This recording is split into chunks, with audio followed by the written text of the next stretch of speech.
दोस्तों, दुनिया में बहुत सी ऐसी रहस्यमय चीजें और घटनाएं हैं जो आज तक एक मिस्ट्री ही बनी हुई हैं। जैसे कि श्राउड ऑफ ट्यूरिन पे आखिर जीसस क्राइस्ट की डेड बॉडी के निशान कैसे आए, और क्या तूतनखामून का खंजर अंतरिक्ष आया था, क्यों उसने वैज्ञानिकों को 100 साल तक ये मानने में मजबूर कर दिया कि ये खंजर इस दुनिया का है ही नहीं। सॉडर फैमिली के बच्चे आखिर रहस्यमय तरीके से कैसे गायब हो गए, क्या पॉलक सिस्टर्स का सच में पुनर्जन्म हुआ था, आखिर ज़ोडिएक किलर कौन था, और क्यों इस कोड को आज तक कोई भी डिकोड नहीं कर पाया है। ऐसी ही कुछ मिस्ट्रीज आज हम जानने और उन्हें समझने की कोशिश करेंगे। तो आइए जानते हैं। नंबर 6, क्या पॉलक सिस्टर्स पुनर्जन्म को सच साबित करती हैं? क्या आपको लगता है कि कोई मरने के बाद दोबारा जन्म ले सकता है? अगर आप डाउट में हैं, तो आज हम आपको ऐसी बहनों की कहानी बताने जा रहे हैं जो इस बात को सच साबित करने की पॉसिबिलिटीज बढ़ा देगी कि पुनर्जन्म होता है। दोस्तों, मई 1957 में चर्च जाते वक्त एक कार एक्सीडेंट में 3 बच्चों की मौत हो जाती है, जिसमें से एक 9 साल का लड़का था, 6 और 11 साल की 2 सगी बहनें। अपने बच्चों की मौत से पॉलक फैमिली पूरी तरह टूट जाती है। लेकिन इस घटना के 3 साल बाद पॉलक फैमिली में ही 2 जुड़वा लड़कियों का जन्म हुआ। पॉलक फैमिली अपने बच्चों को एक्सीडेंट में खोने के बाद इन लड़कियों के जन्म से बहुत खुश थी। लेकिन जब ये लड़कियां 4 साल की हुई तो वो अपनी 4-5 साल पुरानी बातें याद करने लगी, जो पॉलक फैमिली की उन 2 मरी हुई बेटियों को पता थी। वो उस स्कूल की बातें कर रही थी जहाँ वो कभी गई ही नहीं, लेकिन जिसमें उनकी मरी हुई बेटियां जाया करती थी। इसके अलावा उन दोनों जुड़वा बहनों को कार और रोड से बहुत डर लगता था। जब पॉलक फैमिली ने इन लड़कियों को अपनी मरी हुई बेटियों के खिलौने दिए, तो वो जुड़वा बहनें इन खिलौनों से ठीक वैसे ही खेल रही थी जैसे उनकी मरी हुई बेटियां खेला करती थी। और ये शक यकीन में तब बदला जब उनकी एक बेटी ने अपनी दूसरी बहन के गोद में सिर रखा हुआ था, और दूसरी बहन बोल रही थी कि देखो, तुम्हारी आंख से खून आ रहा है और यही तुम्हारा कार से एक्सीडेंट हुआ है। इसके बाद पॉलक फैमिली को भरोसा हो गया था कि ये उनकी मरी हुई बेटियां ही हैं, जिनका पुनर्जन्म हुआ है। पुनर्जन्म की ये घटना वाकई किसी मिस्ट्री से कम नहीं है, क्योंकि इन लड़कियों का जन्म उसी घर और उन्हीं माता पिता से हुआ था। Number 5, the shroud of Turin. दोस्तों, श्राउड ऑफ ट्यूरिन एक 14 फुट लंबा लिनन का कपड़ा है, लेकिन इस कपड़े में कुछ खास है जो आज भी एक मिस्ट्री बना हुआ है। दरअसल इस 14 फुट लंबे कपड़े पर एक आदमी का प्रिंट बना हुआ है, जिसके बारे में कहा जाता है कि ये प्रिंट जीसस क्राइस्ट यानी यीशु मसीह का है, क्योंकि इस कपड़े पर बने हुए प्रिंट पर ठीक वैसे ही बॉडी और घाव के निशान हैं जैसे यीशु मसीह की डेथ से पहले उनके शरीर पर लगे हुए थे। ये कहा जाता है कि जब यीशु मसीह की डेथ हुई थी तो उन्हें इसी कपड़े में लगाया गया था, तभी से ये निशान इस कपड़े पर मौजूद हैं। इस कपड़े को पहली बार 1354 में एक मशहूर योद्धा जोफ्रॉय दी चार्नी के पास देखा गया था, जिसके बाद इस कपड़े को 1578 में ट्यूरिन के कैथेड्रल चर्च में रखा गया था, और तभी से इसे श्राउड ऑफ ट्यूरिन कहते हैं। वैसे इस कपड़े को लेकर बहुत सी कहानियां हैं, जिसमें से एक ये है कि जब रोमन्स ने जीसस को क्रूसीफाई किया था, तब जीसस की डेथ के बाद उन्हें पूरे रीति रिवाजों के साथ एक लिनन के कपड़े में लपेटकर दफना दिया गया था। लेकिन इस घटना की सबसे हैरानी की बात ये थी कि जीसस को दफनाने के 3 दिन बाद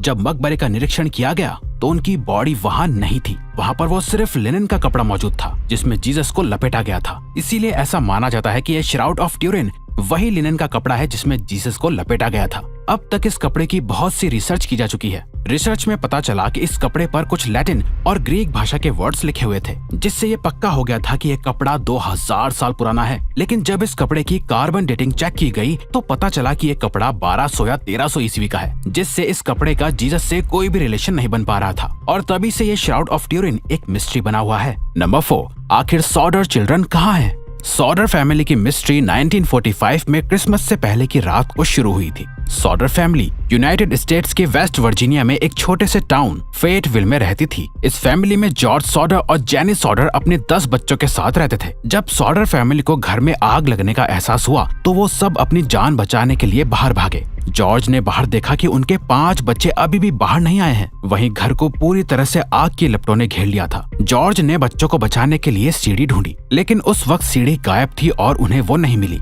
जॉर्ज ने सोचा कि अपने ट्रक्स के ऊपर चढ़कर अपने बच्चों को खिड़की से बचा लूं, लेकिन उस वक्त उनका एक भी ट्रक स्टार्ट नहीं हुआ। और तो और जब जॉर्ज ने आग को बुझाने के लिए पानी ढूंढा तो सारा पानी उन्हें बर्फ में जमा हुआ मिला। जब जॉर्ज के पड़ोसियों ने फायर ब्रिगेड को कॉल करके बुलाने की कोशिश की तो किसी का भी फोन काम नहीं कर रहा था। आखिरकार घर ऐसे ही सुबह तक जलता रहा। 25 दिसंबर की सुबह जब पुलिस सॉडर फैमिली के घर पहुंची तो वहां जॉर्ज के 5 बच्चे या उनकी बॉडीज और लाश नहीं थी। पुलिस ने अपनी इन्वेस्टिगेशन में पाया कि उस एरिया की सभी टेलीफोन लाइंस कटी हुई थी। जेनी यानी बच्चों की मां से पूछताछ करने पर पता चला कि रात को आग लगने से ठीक 1 घंटे पहले किसी ने उनके घर पर फोन किया था, लेकिन जेनी ने उस वक्त उन सब चीजों पर ध्यान नहीं दिया था। और इन्वेस्टिगेशन होने पर पता चला कि एक अनजान आदमी को बहुत दिनों से जॉर्ज के घर के बाहर देखा जा रहा था, लेकिन उस आदमी और सॉडर फैमिली के बच्चों का आज तक कुछ पता नहीं चला है। सॉडर फैमिली ने अपने बच्चों को ढूंढने के लिए हर कोशिश की, लेकिन वो हमेशा नाकामयाब ही हुए। पता नहीं आखिर वो बच्चे कहाँ गायब हो गए थे, और क्या उस अनजान आदमी का इससे कुछ लेना देना भी था या वो सिर्फ एक कोइंसिडेंस था? ये आज भी एक मिस्ट्री है। नंबर 3, तूतनखामुन का खंजर। फेरोन्स एंशिएंट इजिप्ट के राजाओं को कहा जाता था और तूतनखामुन फेरोन्स डायनेस्टी का आखिरी राजा था, जिसे किंग तूत के नाम से भी जाना जाता है। तूतनखामुन की मम्मी पहली बार 1922 में इजिप्ट से डिस्कवर हुई थी। तूतनखामुन की मम्मी असल में 3 ताबूतों के अंदर दफन थी, और जब तूतनखामुन की मम्मी को खोला गया था तब उसकी मम्मी ने गले में एक ताबीज पहना हुआ था और उनकी पूरी मम्मी सोने से बने हुए गहनों से ढकी हुई थी। साथ ही उसकी मम्मी के साथ 2 खंजर भी मिले थे, जिसे पहली बार देखने में लगा कि इनमें से एक खंजर लोहे का था और दूसरा खंजर सोने का था। लेकिन कहानी बिल्कुल अलग थी, क्योंकि पिछली हुई कुछ रिसर्चेस और खंजरों की इमेजेस से पता चला कि ये खंजर असल में लोहे का नहीं, बल्कि इसमें किसी मीटियोराइट के मटेरियल का इस्तेमाल किया गया होगा। एक स्टडी के मुताबिक जिस तरह का निकल इन खंजरों को बनाने में इस्तेमाल किया गया है, वो निकल अर्थ पर ओरिजिनेट यानी उत्पन्न ही नहीं होता है। ऐसा माना जाता है कि ये खंजर तूतनखामुन को दूसरी दुनिया के लोगों ने तोहफे में दिया होगा। यही वजह है कि आज तक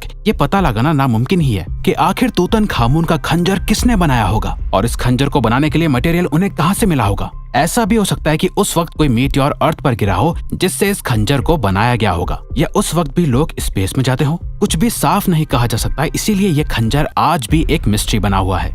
number 2, the zodiac killer. Zodiac killer की मिस्ट्री असल में 20 दिसंबर 1968 में शुरू हुई थी। 20 दिसंबर 1968 से लेकर 11 अक्टूबर 1969 तक सैन फ्रांसिस्को एरिया में लगभग 5 लोगों का मर्डर हुआ था। दिलचस्प बात यह है कि इन सभी मर्डर्स को एक तरह से किया था। सबसे पहला मर्डर 2 टीनेजर्स का हुआ था, जिन्हें उनकी कार के अंदर गोली मार दी गई थी। दूसरा मर्डर 4 जुलाई 1969 को डार्लिन फेरिन और माइक मचेव का हुआ था, लेकिन माइक इस अटैक से बच गए थे। जिसके बाद एक आदमी ने पुलिस को कॉल करके दोनों मर्डर्स की रिस्पॉन्सिबिलिटी ली। जिसके बाद 1 अगस्त को किलर ने अलग अलग न्यूज़पेपर्स को लेटर भेजकर मर्डर्स की रिस्पॉन्सिबिलिटी ली और इस खबर को पेपर में छापने की डिमांड की, और इस लेटर में ही किलर ने अपना नाम ज़ोडिएक बताया था। लेकिन पुलिस के इन्वेस्टिगेशन में पता चला कि ये लेटर एक झूठ था। जिसके बाद 27 सितंबर को एक और मर्डर हुआ, और इसके बाद 11 अक्टूबर को एक कैब ड्राइवर का मर्डर हुआ, जिसको 3 बच्चों ने अपनी आंखों से देख लिया था। लेकिन उस वक्त किलर का चेहरा ढका हुआ था और केस आज भी एक मिस्ट्री है।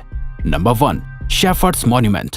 इंग्लैंड में एक स्मारक है जिसे शेफर्ड्स मॉन्यूमेंट कहते हैं। इसे 1763 के आसपास बनाया गया था। इस मॉन्यूमेंट पर निकोलस बुसान की पेंटिंग बनी हुई है, जिसे द आर्केडियन शेफर्ड्स कहते हैं। इस मॉन्यूमेंट के नीचे 10 अक्षर का एक कोड लिखा हुआ है, जिसे आज तक कोई भी डिकोड नहीं कर पाया है। इवन मशहूर बायोलॉजिस्ट चार्ल्स डार्विन ने भी इस कोड को डिकोड करने की कोशिश की थी, लेकिन वो भी इसे डिकोड नहीं कर पाए। बहुत से थ्योरिस्ट का मानना है कि अगर इस कोड को समझ लिया गया तो ये हमें द होली ग्रेल तक ले जा सकता है। खैर 2 सेंचुरीज बीतने के बाद भी इस कोड को कोई डिकोड नहीं कर पाया है। इसे दुनिया का सबसे मुश्किल कोड और मिस्ट्री माना जाता है। तो दोस्तों, ये थी कुछ अनसॉल्व्ड मिस्ट्रीज। अब अगर आपको ये वीडियो अच्छी लगी और आप आगे भी ऐसे ही अमेजिंग वीडियोस देखना चाहते हैं तो प्लीज हमारे चैनल को सब्सक्राइब और ऑल नोटिफिकेशन बेल को ऑन कर दो, ताकि हमारी फ्यूचर वीडियो का नोटिफिकेशन सबसे पहले आपके पास आए। So till then, keep learning, keep growing.